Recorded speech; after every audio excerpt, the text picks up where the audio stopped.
जय हिंद दोस्तों। आज अपन पढ़ने जा रहे हैं यूनिट्स एंड मेजरमेंट का part 2।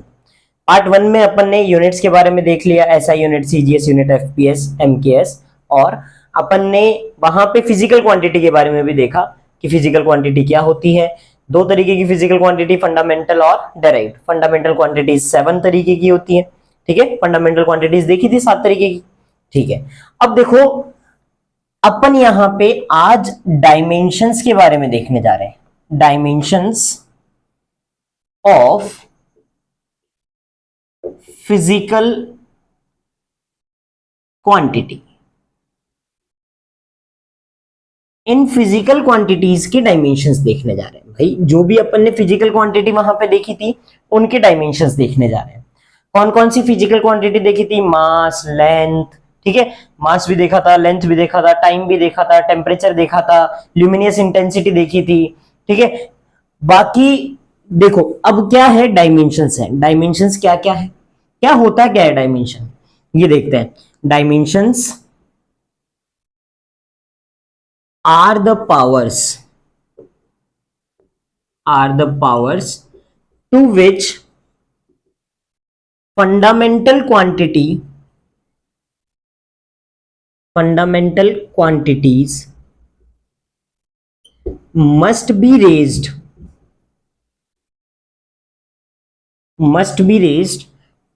in order to express, देखो, must be raised in order to express the given physical quantity।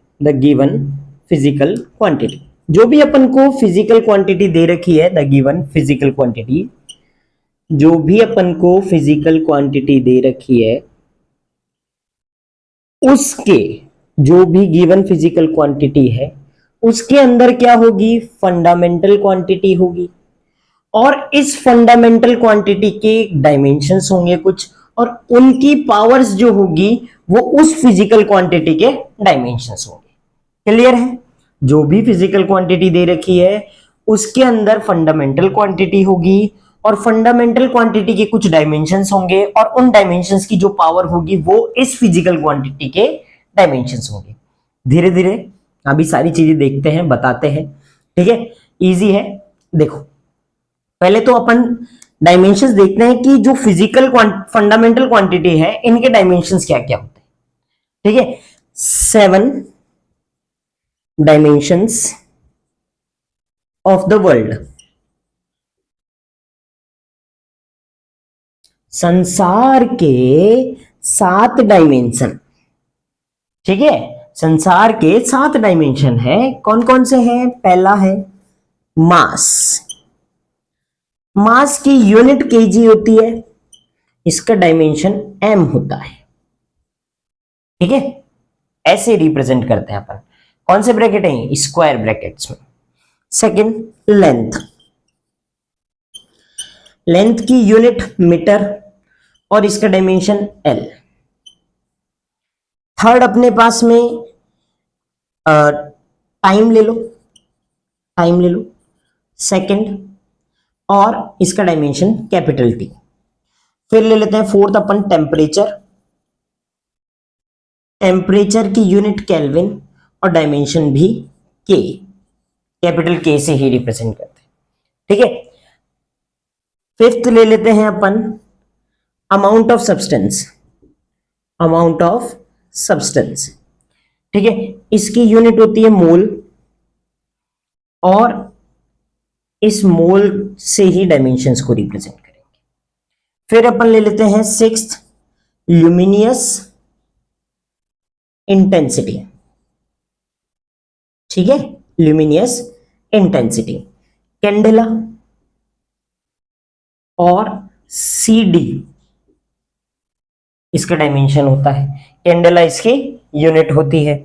और सेवंथ अपन ले लेते हैं करंट, क्योंकि यही 7 फंडामेंटल क्वांटिटी होती है ना, यही 7 होती है, mass, length, time, temperature, amount of substance, luminous intensity और करंट। करंट की ऐसा यूनिट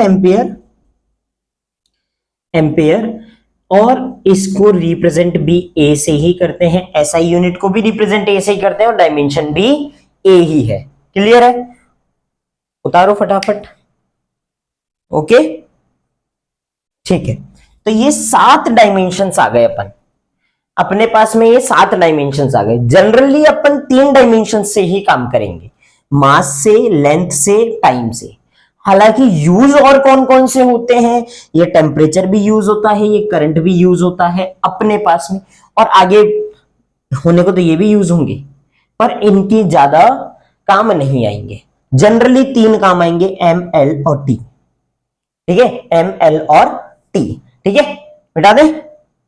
ओके, देखो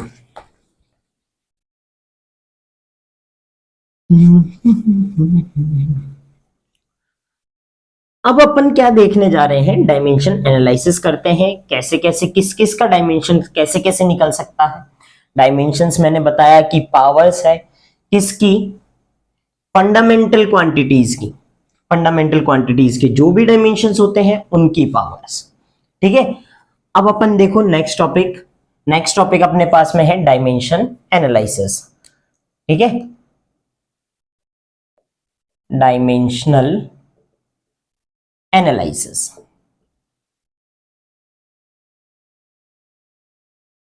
देखो डायमेंशनल एनालिसिस में अपन पहली चीज देखते हैं, फर्स्ट एरिया। एरिया की यूनिट मीटर स्क्वायर, एरिया की यूनिट मीटर स्क्वायर, और इसका मीटर मतलब लेंथ का डायमेंशन है, तो इसका डायमेंशन क्या हो जाएगा, L की पावर 2 हो जाएगा। अब इसको लिखते कैसे हैं, इसको लिखते हैं मास, लेंथ और टाइम में। कैसे लिखते हैं, मास, लेंथ और टाइम में। तो देखो m की पावर 0, क्योंकि m नहीं है तो उसकी पावर 0, L की पावर 2 और t की power 0, m0 L2 t0। Clear है। सेकंड अपन वॉल्यूम ले लेते हैं। वॉल्यूम की यूनिट मीटर क्यूब, डायमेंशन क्या होगा, L3 या फिर m0 L3 t0। अब डायरेक्ट लिखने की कोशिश करेंगे। ठीक है, जैसे ये L3 लिखा, फिर ये लिख रहे हैं ना, अभी डायरेक्ट लिखने की, यहां से सीधा यहां आने की कोशिश करेंगे। ठीक है, देखो थर्ड अपन ले लेते हैं स्पीड या फिर वेलोसिटी। स्पीड या फिर वेलोसिटी, इसकी यूनिट क्या होती है, मीटर पर सेकंड। मीटर पर सेकंड, इसका डायमेंशन, अच्छा अभी एक स्टेप और, डायमेंशन L1 T1 डिवाइड में T1, इसका डायमेंशन क्या होगा, m0 L1 T -1। ठीक है, क्लियर है। फोर्थ अपन ले लेते हैं एसेलरेशन। ठीक है, एसेलरेशन मीटर पर सेकंड स्क्वायर।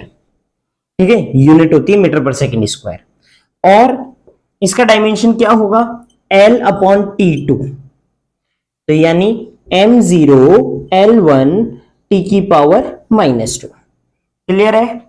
अब यहां से यहां पे आएंगे सीधे। ठीक है, अब देखो एक फिफ्थ ले लेते हैं, मोमेंटम का फॉर्मूला पता है, मोमेंटम का फॉर्मूला होता है mass into velocity. Mass into velocity, mass की यूनिट केजी और वेलोसिटी की यूनिट मीटर पर सेकंड। तो क्या होगा dimension, m1 L1 t divide में है, ऊपर जाएगा तो t की पावर -1। क्लियर है, m1 L1 t -1। सिक्स्थ अपने पास में है फोर्स। सिक्स्थ अपने पास में क्या है, फोर्स। तो देखो फोर्स क्या होता है, mass into acceleration. ma force का फॉर्मूला यही होता है ना, मास इंटू एसेलरेशन। तो इसकी यूनिट क्या होगी, केजी मीटर पर सेकंड स्क्वायर, यानी इसका डायमेंशन क्या होगा, m1 L1 t -2। m1 L1 t -2 आ रहा है क्या समझ में। ठीक है, अच्छा देखो सेवंथ अपन देखते हैं वर्क होता है अपने पास में फोर्स इंटू डिस्प्लेसमेंट। फोर्स का डायमेंशन क्या है, या फिर यूनिट लिख लो या फिर डायमेंशन लिख लो, जैसे तुम्हारी इच्छा है। पहले यूनिट लिख लेते हैं, चलो, केजी मीटर पर सेकंड स्क्वायर इंटू इसका डिस्प्लेसमेंट तो मीटर, तो क्या हो जाएगा, केजी मीटर स्क्वायर पर सेकंड स्क्वायर, यानी डायमेंशन m1 L2 t -2। ये वर्क का डायमेंशन आया। ठीक है, m1l2t माइनस टू। एट्थ अपन देखते हैं एनर्जी। एनर्जी कहां से आई? एनर्जी खाना खाने से आई। ठीक है, देखो कैसे। एनर्जी, एनर्जी क्या होता है? Work is converted into energy. ओहो सर, हमने तो खाना खाने से ली थी, आपने तो कार्य करने से बता दी। भाई साहब, काम करने से एनर्जी आ रही है। Work is converted into energy, physics में ऐसे पढ़ोगे, work is converted into energy. ठीक है, देखो इसका वर्क का डायमेंशन क्या था? m1l2t minus two. तो एनर्जी का डायमेंशन भी यही होगा। Kinetic energy ninth, kinetic energy, kinetic energy का डायमेंशन, काइनेटिक एनर्जी का डायमेंशन देखो, फॉर्मूला देखो, हाफ एम वी स्क्वायर। अच्छा, एक और चीज पे जाओ, ये कांस्टेंट जो टर्म है इसका डायमेंशन नहीं होता। कांस्टेंट वैल्यूज का डायमेंशन नहीं होता भाई, कांस्टेंट वैल्यूज का डायमेंशन नहीं होता, बिल्कुल नहीं होता। ठीक है, फिर अपने पास में क्या है? जो भी अपने पास में जैसे मास है, वेलोसिटी है, ठीक है, इन सब का डायमेंशन होगा। तो मास का डायमेंशन क्या होगा? पहले यूनिट लिख लेते हैं, केजी मीटर स्क्वायर पर सेकंड स्क्वायर। ये होगी ना इसकी यूनिट। भाई मीटर पर सेकंड का होल स्क्वायर आता तो मैंने मीटर स्क्वायर पर सेकंड स्क्वायर लिख दिया। ठीक है, अच्छा आगे डायमेंशन क्या होगा? m1l2t minus two. देखो भाई, देखो देखो लाला, ये energy, kinetic energy, potential energy, इन सब का डायमेंशन सेम होगा। कोई सी भी एनर्जी ले लो, है ना, पोटेंशियल एनर्जी ले लो, इलेक्ट्रोस्टेट में ले लो, पोटेंशियल एनर्जी ग्रेविटेशन में ले लो, किसी भी एनर्जी का डायमेंशन जो होगा वो सेम होगा, m1l2t minus two. m1l2t minus two. बहुत सारी क्वांटिटीज, बहुत सारी फिजिकल क्वांटिटीज ऐसी हो सकती हैं जिनका डायमेंशन सेम आए। बहुत सारी फिजिकल क्वांटिटीज ऐसी हो सकती हैं जिनका डायमेंशन क्या होगा? सेम आएगा। क्लियर है? समझ में आ रहा है? ठीक है, आगे चले। ठीक है, देखो टेंथ, टेंथ अपन लेते हैं पावर। क्या होता है? Rate of doing work, rate of doing work, कार्य करने की क्षमता, है ना, क्षमता, कार्य करने की क्षमता। देखो क्या भाई, वर्क पर यूनिट टाइम, कार्य करने की क्षमता, वर्क पर यूनिट टाइम। अब वर्क का dimension m1l2t minus two, time का डायमेंशन अपॉन में t ऊपर जाएगा माइनस वन हो, ऐसे m1l2t minus two upon t1 है ना, यही है। ये t1 ऊपर जाएगा तो t1 ऊपर जाएगा तो m1l2t माइनस थ्री हो जाएगा। यही होगा सर, यही होगा सर, पास पास लिख दिया। ये ऐसे देखो, ऐसे एरो करके m1l2t माइनस थ्री। ठीक है, मल्टीप्लाई नहीं था वो। ठीक है, समझ में आया पावर का? ठीक है, देखो 11th क्लास में 11th पे आ गए। चलो देखो, यहां पे अपन लेते हैं सरफेस, सरफेस टेंशन। अब ये सरफेस टेंशन क्या है? सरफेस टेंशन का फॉर्मूला होता है force per unit length, force per unit length. तो फोर्स का डायमेंशन m1l1t माइनस टू, यही होता है क्या? m1l1t minus two. भाई साहब देख लो, m1l1t माइनस टू। और लेंथ का डायमेंशन डिवाइड में लेंथ है तो l1, ऊपर जाएगा तो l की पावर माइनस वन, तो 1 माइनस 1 0, बेस सेम तो पावर ऐड हो जाती है ना, बेस सेम होता है। ये l और ये l सेम करके दिखाओ सर, ऐसे नहीं, ऐसे ऐसे m1l1t माइनस टू और ये l माइनस वन, तो ये क्या हो जाएगा? m1l0t minus two.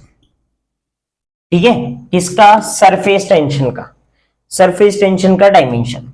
फिर देखो अपन लेते हैं 12th, surface, surface energy. Surface energy, force per unit area, force per unit area, ये इसका फॉर्मूला होता है। फोर्स पर यूनिट एरिया मतलब m1l1t minus two divide by l2, ऊपर जाएगा माइनस का हो जाएगा, तो क्या आएगा m1l minus one T minus two. Clear है, m1l minus one T minus two. यहां तक समझ में आया? ठीक है। 13th देखो, एंगुलर एंगुलर डिस्प्लेसमेंट देखते हैं। एंगुलर डिस्प्लेसमेंट, एंगुलर डिस्प्लेसमेंट ऐसे ऐसे ऐसे, ये ऐसे, फिर हम यहां से यूं चले, तो यहां से हम यहां आ गए, तो ये वाली जो डिस्प्लेसमेंट है, ये वाली, ये थीटा, ये क्या है हमारी एंगुलर डिस्प्लेसमेंट। ये क्या है हमारी एंगुलर डिस्प्लेसमेंट है, ये थीटा। थीटा से रिप्रेजेंट करते हैं एंगुलर डिस्प्लेसमेंट, इससे थीटा से। तो एंगल जो होता था भाई, फर्स्ट वीडियो देखा होगा पार्ट 1, उसमें बताया था एंगल, एक्सेप्शन में बताया था, एक्सेप्शन में बताया था कि एंगल क्या है, रेशो है। एंगल अगर रेशो है तो उसका डायमेंशन नहीं होगा, उसकी यूनिट नहीं होगी, पर यूनिट थी। रेशो की यूनिट नहीं होती, किसी भी रेशो की यूनिट नहीं होती, पर ये एक्सेप्शन में था कि यूनिट तो थी इसकी। यूनिट क्या थी इसकी? इसकी यूनिट थी, इसकी यूनिट थी अपने पास में रेडियन। अच्छा, यूनिट अगर रेडियन थी, भाई क्या लिख कर रहा है, चलो देख लिया, यूनिट रेडियन थी। अब अगर यूनिट रेडियन है तो इसका डायमेंशन भी होना चाहिए, पर ये क्या था, डायमेंशन लेस। क्या था ये, डायमेंशन लेस था। क्लियर है? यूनिट क्या थी इसकी, रेडियन थी, यूनिट इसकी रेडियन थी भाई, और ये कैसी क्वांटिटी थी, डायमेंशन लेस। तो मतलब इसका डायमेंशन नहीं होगा, इसका dimension m0 l0 t0, m0 l0 t0। Clear? फिर 14th देखो, 14 देखो, angular angular velocity. Angular velocity, angular velocity क्या होती है, एंगुलर वेलोसिटी को ओमेगा से रिप्रेजेंट करते हैं। ए भाव omega, omega is equals to angular displacement divide by time. तो भाई एंगुलर डिस्प्लेसमेंट का तो डायमेंशन नहीं है, मतलब m0 l0 t0, और टाइम का डायमेंशन t, और ऊपर जाएगा तो t माइनस वन। तो इसका डायमेंशन क्या होगा, ओमेगा का डायमेंशन होगा m0 l0 t minus one, t minus one. ठीक है, दिख रहा है क्या, दिख रहा है, पक्की बात? ओके, दिख रहा है, ठीक है, दिख रहा है, ठीक है भाई। देख लो एक बार, फटाफट उतार लो इनको, थोड़ा सा और पढ़ते हैं आगे, डायमेंशन के बारे में और देखते हैं, है ना। कुछ और भी क्वांटिटीज हैं जिनके डायमेंशन तुम्हें याद होने चाहिए, मिटा दे, ठीक है।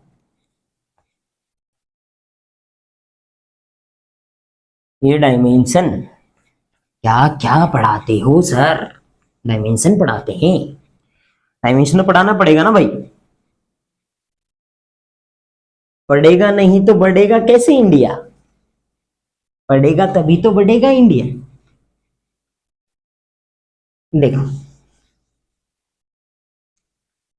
देखो भाई, अब देखो अपने पास में angular velocity, angular acceleration 15th।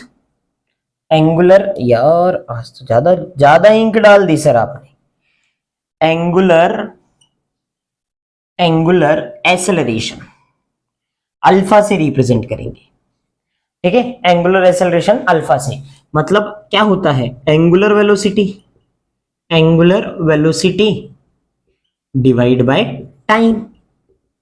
अच्छा, एंगुलर वेलोसिटी का डायमेंशन क्या था, m0 l0 t minus one, और डिवाइड बाय टाइम ऐसे, तो ये ऊपर जाएगा तो t की पावर -2 लेके जाएगा, t की पावर -1 हो जाएगी, बेस सेम तो पावर हेड, तो क्या हो जाएगा m0 l0 t -2। ये डायमेंशन होगा एंगुलर एक्सेलरेशन का। यहां तक समझ में आया? ठीक है। अब कुछ और देख लो एक बार, 16th देखो, 16th अपन स्ट्रेस ले लेते हैं। स्ट्रेस, स्ट्रेस होता है force per unit area, force per unit area. अच्छा, ऐसी एक और क्वांटिटी है, देखो 17th में लिख देता हूं प्रेशर। प्रेशर प्रेशर का फॉर्मूला भी फोर्स पर यूनिट एरिया ही होता है, ठीक है, पर स्ट्रेस आगे समझ में आएगा अच्छे से। पर अभी तो फॉर्मूला याद रखो, force per unit area. Force का डायमेंशन क्या होता है, m1l1t-2, और एरिया का डायमेंशन l2। तो ऊपर में जाएगा तो क्या हो जाएगा, m1l-1t-2, ठीक है। m1l-1, m1 ये ऊपर गया तो 1 - 2 क्या हो गया, -1, m1l-1t-2, ठीक है। यहां पे भी डायमेंशन ऐसा ही कुछ होगा, m1l1t-2 अपॉन एरिया l2। ऊपर जाएगा तो m1l-1t-2। देखो मैंने बोला था कि बहुत सारी क्वांटिटीज ऐसी हो सकती हैं जिनका डायमेंशन सेम आए, जिनका डायमेंशन सेम आए। तो देखो नेक्स्ट 18th अपन स्ट्रेन। स्ट्रेन स्ट्रेन का फॉर्मूला होता है change in dimensions. In dimension, अरे भाई चेंज इन डायमेंशन से डायमेंशन निकलवा रहे हो, चेंज इन डायमेंशन बोल रहे हो upon original dimension. Original dimension, अरे भाई समझाते हैं, रुको जरा सब्र करो। देखो change in dimension divide by original dimension. Dimension का मतलब क्या है कि भाई लेंथ में चेंज हो रहा है, एरिया में चेंज हो रहा है, वॉल्यूम में चेंज हो रहा है।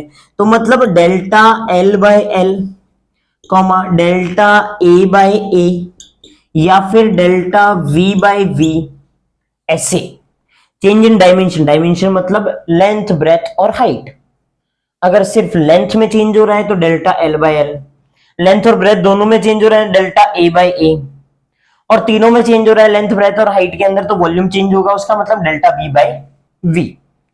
तो ये चेंज इन डायमेंशन। अच्छा देखो इसकी यूनिट, लेंथ की यूनिट मीटर अपॉन मीटर, तो यूनिट कैंसिल आउट, इसकी भी यूनिट कैंसिल आउट हो जाएगी, इसकी भी यूनिट कैंसिल आउट हो जाएगी। तो मतलब ये क्या है, ये है यूनिटलेस। यूनिटलेस, सेंसलेस नहीं है, यूनिटलेस है। और यूनिटलेस है तो ये डायमेंशनलेस भी है, डायमेंशनलेस, ठीक है। यूनिटलेस भी है और डायमेंशनलेस भी है। क्लियर है। Strain delta L by L, delta A by A, या डेल्टा वी बाय वी होता है, ठीक है। तो ये यूनिटलेस भी होगा और ये डायमेंशनलेस भी होगा। क्लियर है। उतार लो इसको एक बार फटाफट, देख लो आ रहा है समझ में। पढ़ेंगे तो आएगा ना सर, नहीं पढ़ेंगे तो कहां से आएगा। कोई नहीं आएगा, मिटा दे। Okay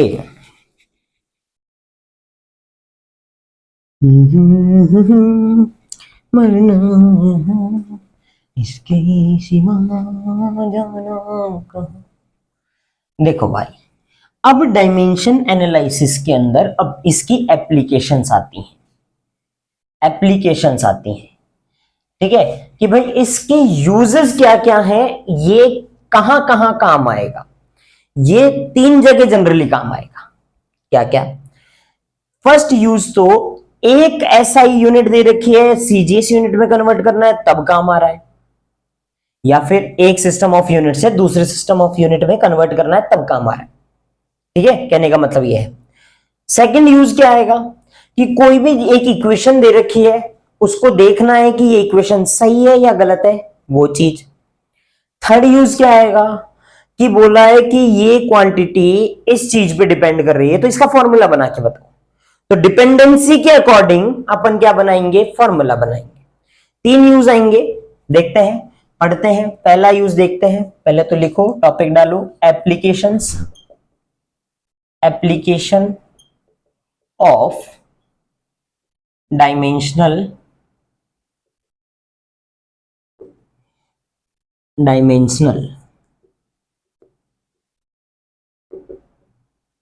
analysis. डायमेंशनल एनालिसिस के कुछ एप्लीकेशंस हैं।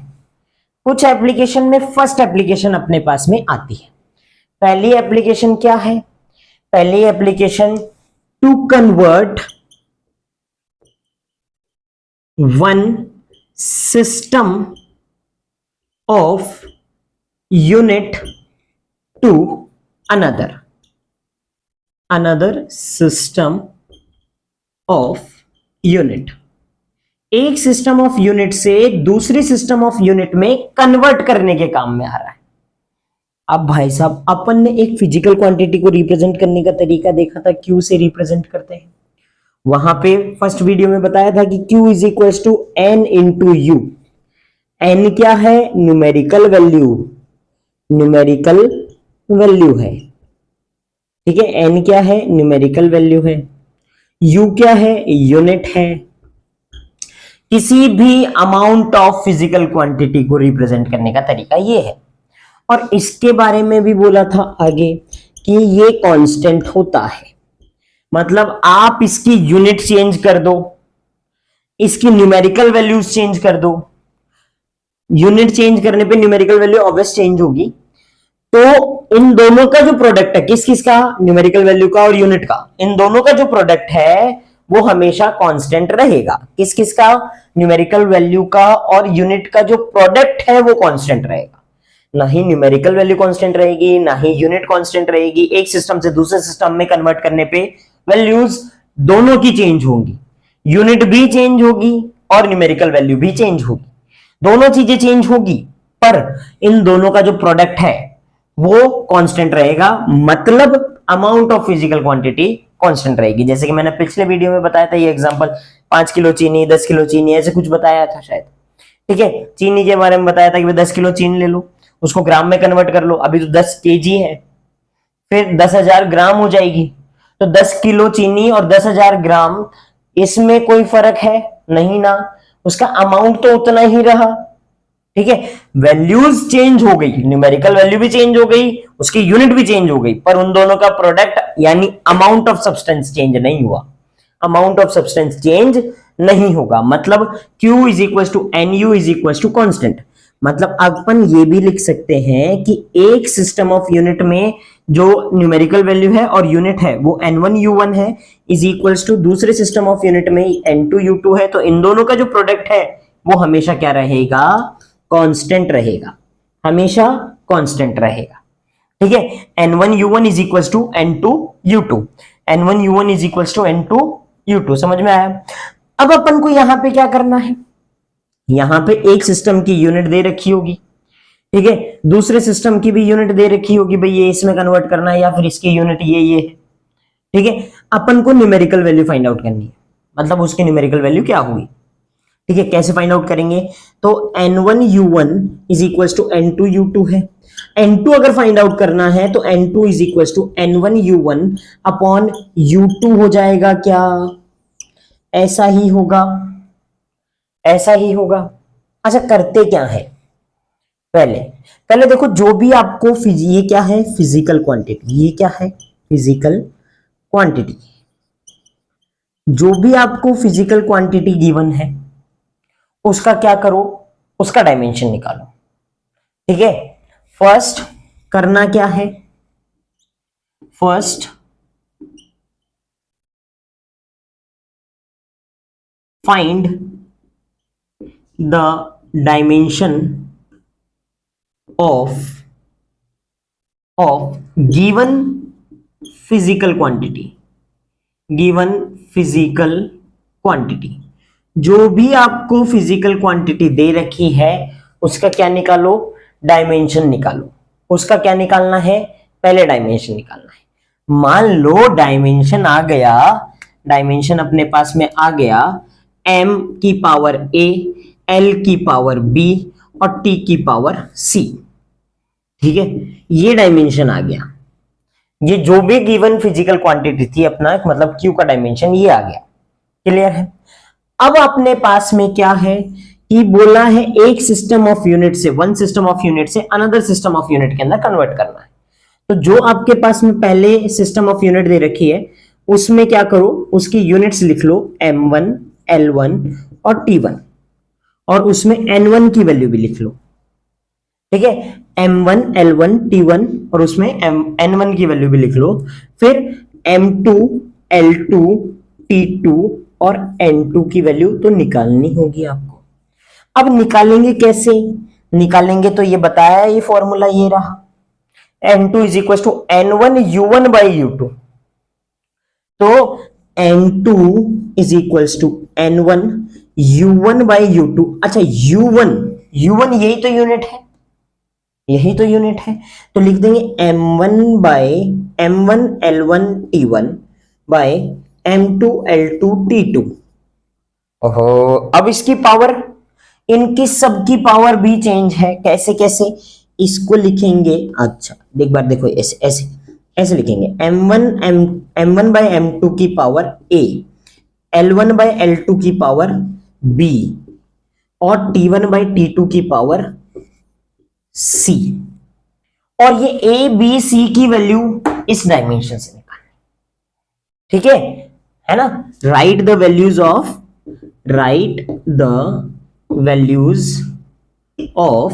A B and C।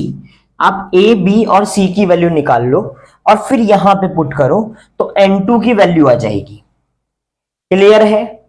नहीं समझ में आया सर? नहीं आया, अभी समझाते हैं, क्वेश्चन करवाते हैं, ठीक है? उतार लो इसको फटाफट, क्वेश्चन करवाते हैं, ऐसे आएगा, अभी समझ में आएगा, ठीक है? देखो,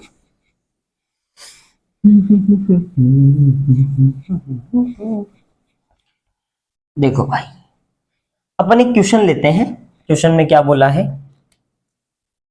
क्वेश्चन अपने पास में है, फाइंड द डायमेंशन, या फिर ऐसे लिखो, find the N2 for 5 joule work into its CGS unit. N2 की वैल्यू फाइंड आउट करनी है 5 जूल वर्क के लिए इसकी CGS यूनिट में, ठीक है? नॉर्मल सी भाषा में लिखा है क्वेश्चन, नॉर्मल सी भाषा में लिखा है कि N2 की वैल्यू फाइंड आउट करनी है 5 जूल वर्क के लिए उसकी CGS यूनिट में। तो कैसे करेंगे? देखो समझाते हैं कि भाई पहले तो क्या करो, पहली स्टेप क्या बताई कि डायमेंशन निकाल लो जो भी आपको फिजिकल क्वांटिटी दे रखी है। अब फिजिकल क्वांटिटी क्या है हमारे पास में? वर्क है, और वर्क का डायमेंशन हमें पता है M1 L2 T-2 यही होता है, ठीक है? तो यहां से A B C की वैल्यू निकाल लो, A की वैल्यू 1, B की वैल्यू 2, इधर लिख देते हैं, B की वैल्यू 2 और C की वैल्यू -2, ठीक है? तीनों की वैल्यू लिख ली अपन। फिर अपन क्या कर रहे हैं, SI यूनिट से CGS यूनिट लेके जाना है। किससे? SI यूनिट से CGS यूनिट लेके जाना है, ठीक है? SI में M1 L1 T1 और N1 की वैल्यू, और इधर M2 L2 T2 और N2 की वैल्यू लिखेंगे। अब अपने पास में M1 की वैल्यू SI यूनिट में 1 kg होती है, 1 kg होती है, और 1 kg इज 1000 ग्राम। 1 kg क्या होता है? 1000 ग्राम होता है। फिर L1 मतलब 1 मीटर और ये 100 सेंटीमीटर। अच्छा सर चेंज क्यों कर रहे हो? अभी बताते हैं, सबका रीजन है। ये 1 सेकेंड, सर इस सेकेंड को तो चेंज नहीं करा, नहीं करेंगे। N1 की वैल्यू क्वेश्चन में गिवन है 5 जूल, तो 5, ठीक है? M2 होता है 1 ग्राम, इसलिए क्योंकि यहां पे रेशो आएगा, यूनिट को सेम रखना है, ठीक है? सेम रखना है। यहां पे 1 सेंटीमीटर, यहां पे 1 सेकेंड। अब देखो यहां पे CGS यूनिट में CGS सेंटीमीटर ग्राम और सेकेंड, ठीक है? तो सेकेंड यहां पे भी रहता है MKS या फिर SI unit same similar. MKS में भी सेकेंड ही रहेगा भाई, टाइम की यूनिट सेकेंड ही रहेगी। क्लियर है? दोनों में ही सेम रहेगा। और न्यूमेरिकल वैल्यू तो निकालनी ही, न्यूमेरिकल वैल्यू तो फाइंड आउट ही करनी है। अब करते हैं N2 is equals to N1 है 5, फिर M1 by M2, L1 bye L2 और T1 बाय T2। तो M1 की वैल्यू 1000 ग्राम बाय 1 ग्राम, यहां पे 100 सेंटीमीटर बाय 1 सेंटीमीटर। और 1 सेकेंड बाय 1 सेकेंड। ठीक है। अच्छा यहां पे ए बी सी भी आता है, ए बी सी भी आता है ना, तो ए की वैल्यू 1, बी की वैल्यू 2 और सी की वैल्यू -2, तो 1 2 -2। क्लियर है यहां तक? तो फिर इधर देख लेते हैं आगे, नीचे तो शायद दिखेगा नहीं। N2 is equals to 5 into, ये कितना हो जाएगा, ग्राम से ग्राम मर जाएगा, 10 की पावर 3 की पावर 1, तो 10 की पावर 3 हो जाएगा सिंपल। 10 की पावर 3 तो ये रहा, उसकी पावर 1, तो 10 की पावर 3 हो जाएगा। 10 की पावर 2 उसकी पावर 2, तो 10 की पावर 4, और 1 की पावर -2, 1 की पावर कुछ भी हो 1 ही होगा ना, 1 ही होगा। तो क्या आया, 5 इंटू 10 की पावर 7, 5 इंटू 10 की पावर 7। क्लियर है? 5 इंटू 10 की पावर 7 किस में आया, सीजीएस यूनिट में, और सीजीएस यूनिट में जूल को लिखते हैं अर्ग। क्या लिखते हैं, अर्ग लिखते हैं। ठीक है। तो यहां से एक और चीज समझ में आएगी, देखो समझाते हैं कि 5 जूल में 5 इंटू 10 की पावर 7 अर्ग होते हैं, तो 1 जूल में कितना होगा, 1 जूल में कहां लिखे कहां लिखे कहां लिखे, यहां लिखे, यहां पे लिख देता हूं। 1 जूल में 10 की पावर 7 अर्ग होता है। ठीक है, 5 जूल में 5 इंटू 10 की पावर 7 अर्ग, तो 1 जूल में कितना अर्ग होगा, 10 की पावर 7 अर्ग। ठीक है, आया समझ में? उतार लो एक बार, एक और क्वेश्चन करते हैं, उतारो उतारो उतारो उतारो उतारो। ठीक है, मिटा दे। ठीक है।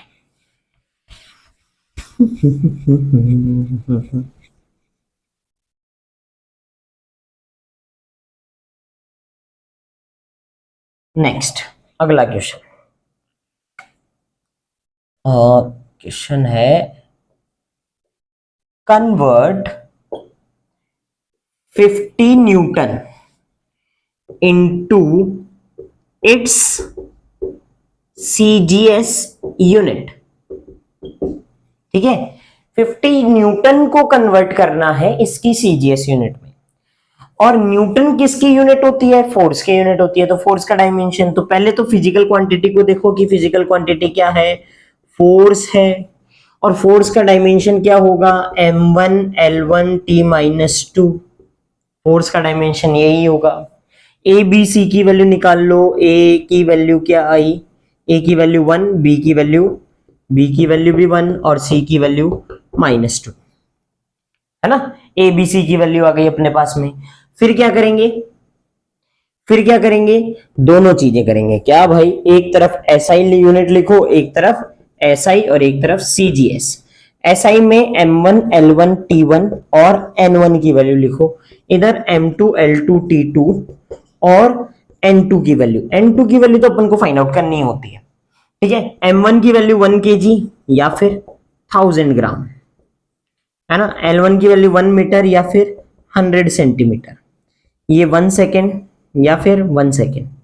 ठीक है। अच्छा देखो 50 न्यूमेरिकल वैल्यू 50, m2 की वैल्यू 1 ग्राम, l2 की वैल्यू 1 सेंटीमीटर, 1 सेकेंड। क्लियर है? यहां तक तो क्लियर है।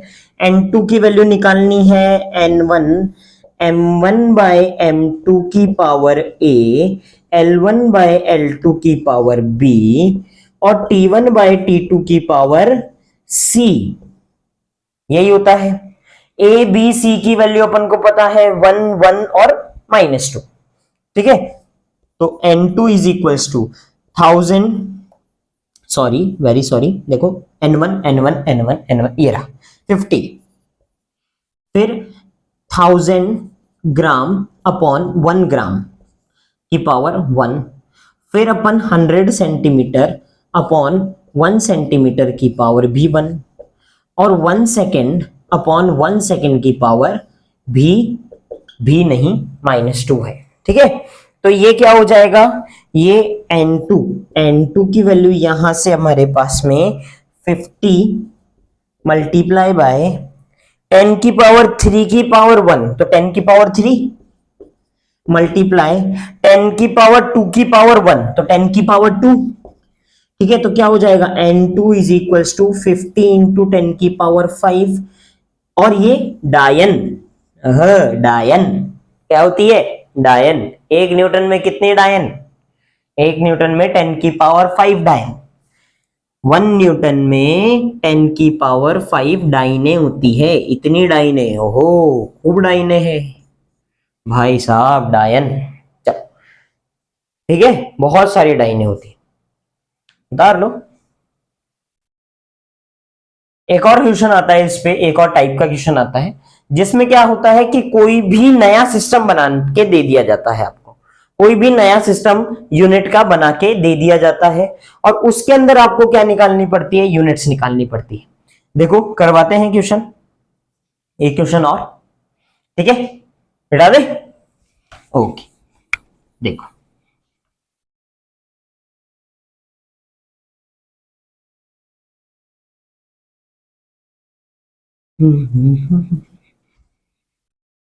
एक क्वेश्चन और लगाते हैं इस पे। देखो क्या है, अब करना क्या है, अब अपन को अलग बेस यूनिट दे दी है, एक नई बेस यूनिट दी है ना। इस क्वेश्चन में क्या दी है, नई बेस यूनिट दी है। Convert 60 joule per minute into a new system of units having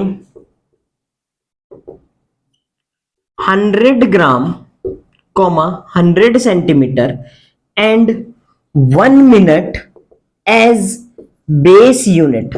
मतलब इनकी जो बेस यूनिट है उसमें 100 ग्राम, 100 सेंटीमीटर और 1 मिनट बेस यूनिट है। मतलब समझो कि जैसे अपन सीजीएस में करते थे तो वहां पे 1 ग्राम लेते थे, 1 सेंटीमीटर लेते थे। अब की बार क्या करना है, एक नया सिस्टम बनाना है जिसमें 100 ग्राम लेना है, 100 सेंटीमीटर लेना है और 1 मिनट लेना है। ठीक है, अच्छा कैलकुलेट करते हैं। देखो क्या है, पहले तो आपको फिजिकल क्वांटिटी देखनी पड़ेगी। तो क्वांटिटी क्या है, क्वांटिटी बोला है कि 60 joule per minute. Sir quantity ऐसी दिख रही है, joule per minute, joule per minute, joule per minute, ऐसा देखो, work upon time, work upon time power. क्या है ये, पावर, पावर दे रखी। पहले पावर क्या वैल्यू दे रखी वो देख लो, 60 जूल पर मिनट। ये एसआई यूनिट नहीं होती इसकी, 60 जूल पर सेकंड होती है एसआई यूनिट। तो इसको सेकंड में कन्वर्ट करो तो 60 सेकंड कर देंगे, 60 से 60 मारा गया तो क्या होगा 1 जूल पर सेकंड, और 1 जूल पर सेकंड को 1 वॉट बोलेंगे, 1 वॉट। तो अब यहां पे जो आपको 60 क्वेश्चन में गिवन है वो न्यूमेरिकल वैल्यू नहीं है, वो न्यूमेरिकल वैल्यू नहीं है। पहले इसको ऐसा यूनिट में चेंज करो देन करना काम। अभी 1 वॉट, ठीक है। इसका डायमेंशन क्या होता है, पावर का डायमेंशन क्या होता है, m1 l2 t minus 3, m1 l2 t minus 3 होता है। ठीक है, पावर का डायमेंशन। तो ए बी सी की वैल्यू निकलेगी, ए की वैल्यू 1, बी की वैल्यू 2 और सी की वैल्यू -3। ठीक है, ए बी सी की वैल्यू निकल गई है। फिर अपन को करना क्या है, 2 यूनिट देखनी है, एस आई और एस आई, और अपने पास में न्यू सिस्टम, नया सिस्टम बना है भाई, नया सिस्टम बना है। इस नए सिस्टम में यूनिट देखनी है तो m1 l1 t1 n1, n1 की वैल्यू 1 है, t1 की वैल्यू 1 सेकंड होगी। यहां पे कितना 1 मीटर, 1 मीटर यानी 100 सेंटीमीटर, और यहां पे 1 केजी यानी 1000 ग्राम, 1000 ग्राम। यहां पे m1 m2 sorry m2 l2 और t2 और n2 तो फाइंड आउट करना ही होता है। t2 भी दिया है, क्या बोला है 1 मिनट, तो 1 मिनट इधर देखो सेकंड में, इधर मिनट में है तो इसको भी सेकंड में चेंज कर लो, 60 सेकंड्स। ठीक है, L2 क्या दिया है, L2 100 सेंटीमीटर, तो 100 सेंटीमीटर, M2 100 ग्राम। ठीक है, ये भी ग्राम में, ये भी ग्राम में, ये centimetre, centimetre, second, second. Clear. अब लगाओ N2 की value, N2 is equals to N1 formula तो वहां से देख लो, n1 m1 बाय m2 की पावर a ऐसे निकालना है, l1 बाय l2 की पावर b और t1 बाय t2 की पावर c। तो भाई n1 देखो, n1 1 है, फिर m1 by m2 1000 gram by 100 gram, 1000 gram by 100 gram की पावर a, a ये रहा 1। फिर L1 यानी 100 centimetre upon 100 centimetre upon 100 centimetre, इसकी पावर क्या है, इसकी पावर है 2। और T1 बाई T2 मतलब 1/60, 1/60 की पावर सेकंड में, और इसकी पावर क्या है -3। तो n2 की वैल्यू क्या होगी 1 इंटू, ये देखो ये कत्ल कर दिया इसने इसका, ठीक है, ये भी मारा गया, बचा क्या 10 की पावर 1 क्या होगा 10 ही होगा। सेंटीमीटर 2 जीरो से 2 जीरो मर गए, ठीक है, तो 1 ही आएगा, 1 की पावर 2 भी 1 ही होगी। फिर 1/60 की पावर -3, तो इसको 60 की पावर 3 लिख सकते हैं, 60 की पावर 3। हाँ सर, बायो वाले समझ में आया। क्या होता है कि ये डिवाइड में चला जाएगा, और डिवाइड में जाने के बाद में 1/60 है ना, 1/1/60, 1/1/60, तो ये 60 ऊपर आ जाएगा, ठीक है, 60 ऊपर आ जाएगा। n2 इज इक्वल्स टू ये 10 इंटू ये क्या हो जाएगा 216000 ऐसा, ऐसा, तो 2.16 इंटू 10 की पावर 3 4 5 6, तो ये n2। और ये किसमें न्यू सिस्टम में, नए सिस्टम में आया है ये भाई, न्यू सिस्टम में आया है, नए सिस्टम में आई यूनिट आई है ये, अब नए सिस्टम ऑफ यूनिट है भाई साहब, न्यू सिस्टम ऑफ यूनिट है, नए सिस्टम में यूनिट आई है ये। क्लियर है, देखो इसको फटाफट उतारो, देख लो फटाफट, हो गया। फर्स्ट एप्लीकेशन अपनी कंप्लीट है, पहली एप्लीकेशन अपनी कंप्लीट है, मिटा दे, ठीक है।